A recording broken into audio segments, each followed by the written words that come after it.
Evening breaking. പുതിയ അധ്യയന വർഷം ആരംഭിക്കാനിരിക്കെ വിദ്യാഭ്യാസ വകുപ്പിന്റെ ബോധവൽക്കരണ ക്ലാസിനെതിരെ പ്രതിഷേധവുമായി പ്രതിപക്ഷ അധ്യാപക സംഘടന രംഗത്ത്.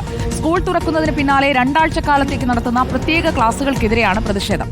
പലയിടത്തും പാഠപുസ്തകങ്ങൾ എത്തിയിട്ടില്ലെന്നും ഇത് മറച്ചുവെക്കാനാണ് വിദ്യാഭ്യാസ വകുപ്പിന്റെ ശ്രമമെന്നും KPSTA നേതാക്കൾ ആരോപിക്കുന്നു.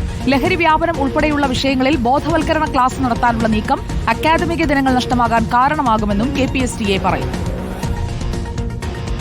ജൂൺ 2-ാം തീയതി വിദ്യാലയങ്ങൾ തുറന്ന് പുനരാരംഭിക്കുക. അതിൻ്റെ ഭാഗമായി മുന്നൊരുക്കം എന്നുള്ള നിലക്ക് കുട്ടികൾക്ക് പാഠപുസ്തകങ്ങൾ എത്തിക്കണം. പാഠപുസ്തകങ്ങൾ എത്തിക്കുന്ന കാര്യത്തിൽ പരാജയപ്പെട്ടിരിക്കുകയാണ്. അധ്യാപകരെ സംബന്ധിച്ച് തൻ്റെ ക്ലാസ് റൂമുകളിൽ പഠന പ്രവർത്തനങ്ങൾ നൽകുന്നതിന് വേണ്ടി പാഠപുസ്തകം വേണം.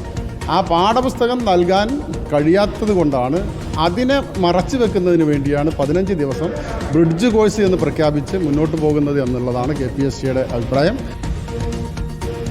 ഗോപാൽ ഷീലാസനൽ നമുക്കൊപ്പം ചേരുന്നു. Good evening Gopal ഷീലാസനൽ.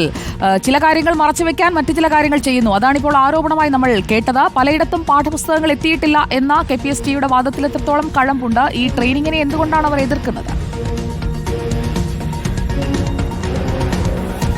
സുജയ, അവർക്ക് ഇതിനെ എതിർക്കാൻ പലവിധ കാരണങ്ങളുണ്ട്. സുജയ സൂചിപ്പിച്ചതുപോലെ തന്നെ ഒന്നിനെ മറച്ചുവെക്കാൻ മറ്റൊന്ന് നടത്തുന്നു എന്ന ആരോപണം അവർ ശക്തമായി ഈ ഘട്ടത്തിൽ ഉന്നയിക്കുന്നുണ്ട്. അതായത് വിദ്യാഭ്യാസ വകുപ്പ് ഒരു വിപ്ലവാത്മകമായ തീരുമാനമെന്ന നിലയ്ക്കാണ് സ്കൂൾ തുറന്നതിന് ശേഷമുള്ള ആദ്യ 2 ആഴ്ചക്കാലം ലഹരി വ്യാപനം, അക്രമവാസനയ്ക്കെതിരെ, അതിനോടൊപ്പം തന്നെ ഗതാഗത സംസ്കാരം വളർത്തിയെടുക്കൽ അടക്കം വിവിധ വിഷയങ്ങൾ കേന്ദ്രീകരിച്ചുകൊണ്ടുള്ള അവബോധ ക്ലാസുകൾ നടത്താൻ തീരുമാനിച്ചത്. അതിന് വലിയ സ്വീകാര്യതയുമാണ് പൊതുജനങ്ങൾക്കിടയിൽ നിന്നും എല്ലാ മേഖലകളിൽ നിന്നും. എന്നാൽ ഇപ്പോൾ ഇവിടെ KPSTA ആരോപിക്കുന്നത് പല സ്കൂളുകളിലും പാഠപുസ്തകം എത്തിയിട്ടില്ല എന്നും യൂണിഫോം അടക്കമുള്ള പ്രതിസന്ധി പല സ്കൂളുകളും നേരിടുന്നുവെന്നും അതുകൊണ്ട് തന്നെ അത് മറച്ചു വെക്കുന്നതിന് വേണ്ടി, അതായത് ആദ്യ 2 ആഴ്ചക്കാലം പാഠപുസ്തകം ഇല്ല എന്ന വസ്തുത മറച്ചു വെക്കുന്നതിന് വേണ്ടി ഇത്തരത്തിലൊരു ക്ലാസ് നടത്തുന്നു എന്ന ആരോപണം അല്ലെങ്കിൽ ആക്ഷേപമാണ് അവർ ഈ ഘട്ടത്തിൽ ഉന്നയിക്കുന്നത്. ഇത്തരത്തിൽ ലഹരി വ്യാപനത്തിനെതിരെ ഇങ്ങനെ ഉള്ള ഇടപെടലുകളല്ല വേണ്ടതെന്നും മറ്റ് തലങ്ങളിൽ മറ്റ് സാധ്യമായ തലത്തിൽ ഇത്തരം പരിപാടികൾ സംഘടിപ്പിക്കണമെന്നും